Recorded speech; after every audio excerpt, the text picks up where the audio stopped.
Best drink of my whole life. Fresh water from this pitcher after Varric and I got out of the trap set by that double-crossing noble.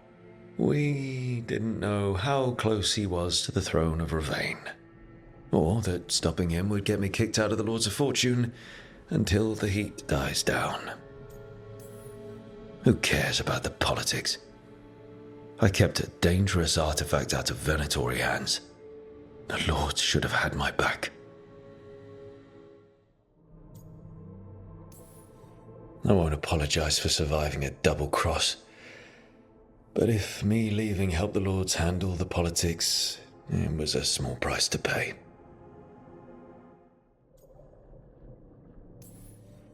If I'd been a little bit less proud of myself, the Queen might not have blamed the Lords for what happened. I have to get better at seeing the big picture. The unarmed commander I took this from thought occupying Treviso was the same as owning it. I showed him how wrong he was. Freed a bunch of prisoners that night, including Varric. That's also the night the Crows kicked me out of Antiva for carrying out unauthorized operations. Still can't believe they didn't back me. We're the Crows. Killing targets is what we do.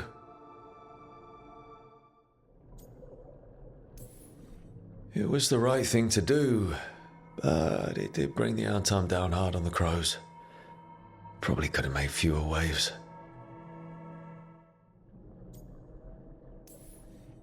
I was so proud of myself. But the Antam cracked down hard on the Crows after what I did. I have to get better at seeing the big picture. This piece is all that's left of the artifact that trapped Varric and the others in Arlethan Forest the day we met. Only thing left of my time with the Veil Jumpers too. Strife said he didn't want to see me again until I'd gotten some sense pounded into my head. Being a Veil Jumper means taking risks. Strife of all people should have understood that.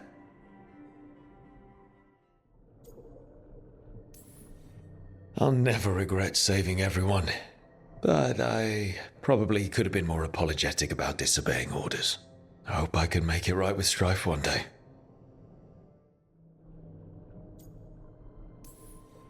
Looking back on it, Strife was right. If I hadn't been lucky, I could have gotten a lot of people killed. I have to get better at seeing the big picture.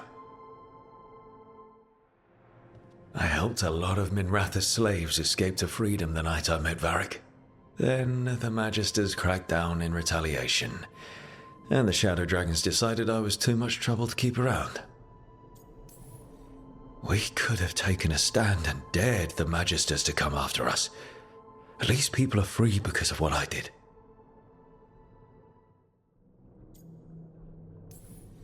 I'm never going to apologize for freeing slaves. But I hope the Shadow Dragons got through the backlash safely. I was so proud of myself. And then the Venatori backlash put a lot of Shadow Dragons in danger. I'm never going to apologize for freeing slaves, but I have to get better at seeing the big picture. Every time I look at this, I can hear that little girl thanking me for saving her village from Darkspawn. She said that since the Grey Wardens didn't have griffins anymore, I could have hers. If I hadn't been there, I'd never have met Varric, and never had to deal with the First Warden complaining I ignored orders. It doesn't matter what the First Warden thinks. There's a little girl alive today because I attacked instead of waiting for reinforcements. But if it was worth rushing in to save the village instead of waiting for reinforcements, it was worth dealing with the consequences too.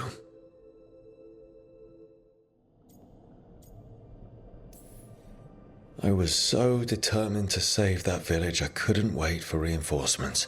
But if I'd failed, I'd have left a gap for Darkspawn to pour through and kill thousands. I have to get better at seeing the big picture. Baron Van Markham. You wanted the undead to rule Navarra, but you forgot about the Mourn Watch. Then, after I put you down, the Mourn Watch sent me away with Varric to stop the noble families from complaining. The Mourn Watch is supposed to protect the world from dangers outside the realms of the living. That's what I did. Even if it wasn't politically convenient.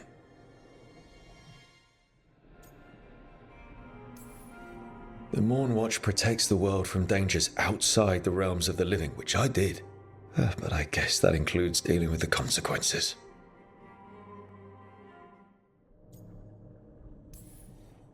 If I'd considered, found some way to stop the Baron without destroying him and angering half of Navarra, I have to get better at seeing the big picture.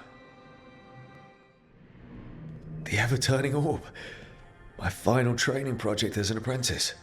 I spent months finding the precise balance of energy flows to make the enchantment permanent. My teachers said they'd never seen anyone weave the layers of magic so intricately, but it all just felt right. Might have gone faster if I hadn't been exhausted from too many late-night escapades. Oh well, still got it done.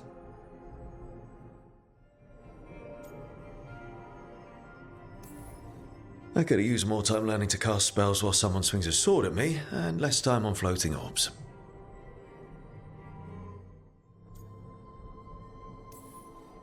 Amazed this thing still works, seeing how many times I messed up the magic and broke something.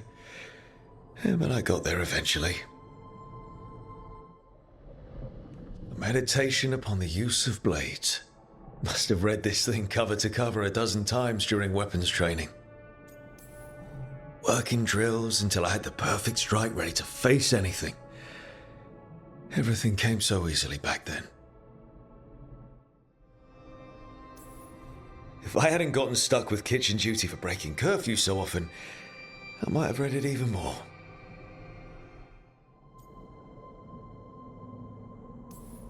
The number of times I banged my head against this book trying to make the concepts work.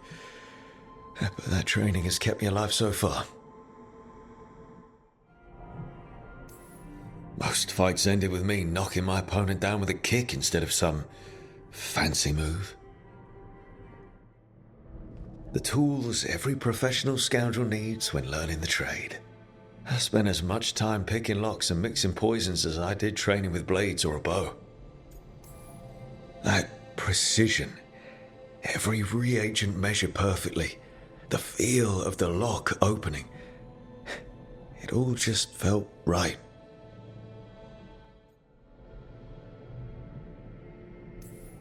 At least, when I hadn't lost my privileges after setting a smoke bomb trap in the privy.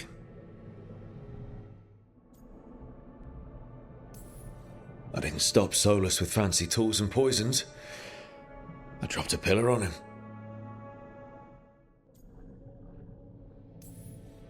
It took me so long learning to get the alchemical mixtures just right.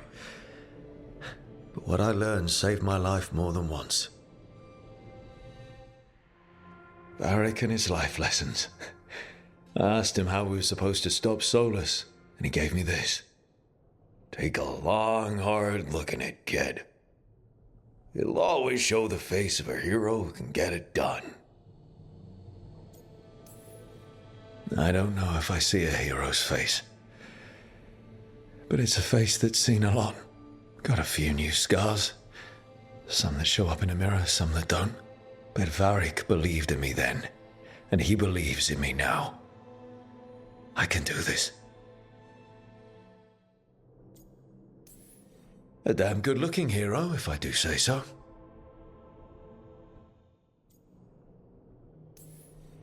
If I'm the one who's got to get it done, I should stop admiring myself and get to work.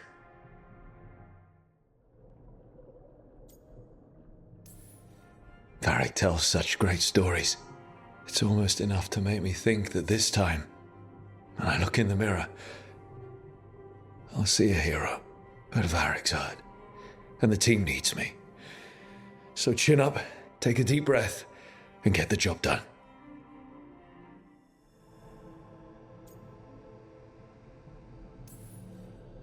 I used to dread looking into the mirror, until I finally got tired of hating what I saw and decided to change what I saw. Now I look in the mirror and see the ink I chose for myself. The me I chose for myself. I don't know if that's the hero Varric was talking about, but it's a start.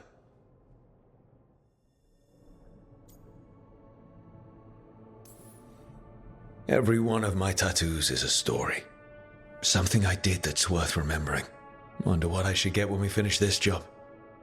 An alluvian? A wolf? I'll figure it out.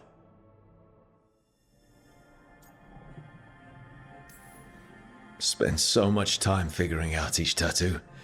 Getting the design right in my head, finding an artist who could make it work. Not to mention holding still the whole time to make sure they'd be perfect. But it was worth it. They're part of me now. The part I made for myself.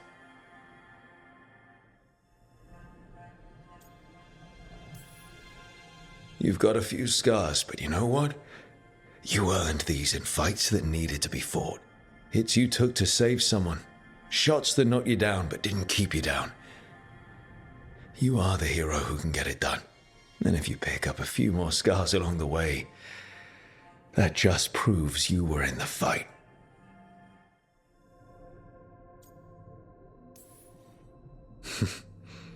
Honestly, my scars are pretty good. They add character, and you should see the other guy.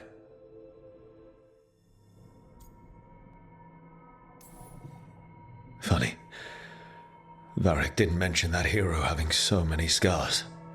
It's handy. You ever get too full of yourself, you can just look in the mirror and see every mistake that left a mark. But it's not just about you anymore. Harding's got a new scar because you sent her into that ritual. So do better. Nobody else should have to wear your mistakes. Hero.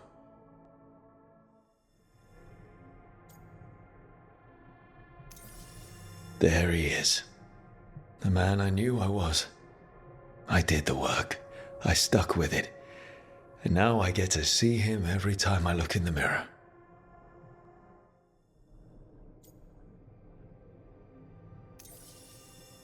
It took a while for me to figure out why the face staring back from the mirror felt wrong. But once I was able to be honest with myself, it was a relief to figure out I was trans. And it's worth it to look in the mirror today and see the man I am staring back.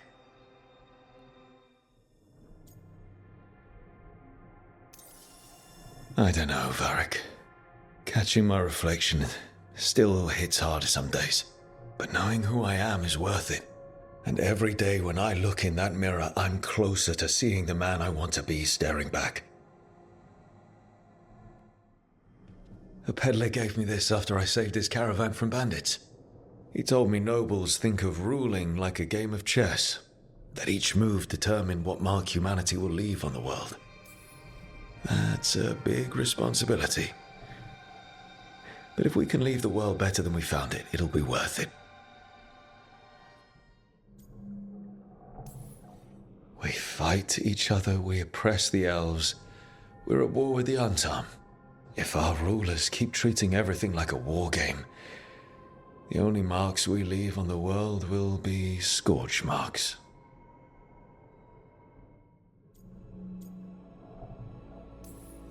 He had fancy silks from Orlais, statuettes from the wilds down south. I could have listened to stories all night about places he'd been.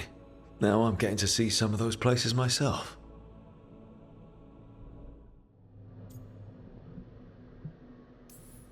If we don't stop fighting each other and focus on the real problems, it'll be the gods leaving their mark, not us.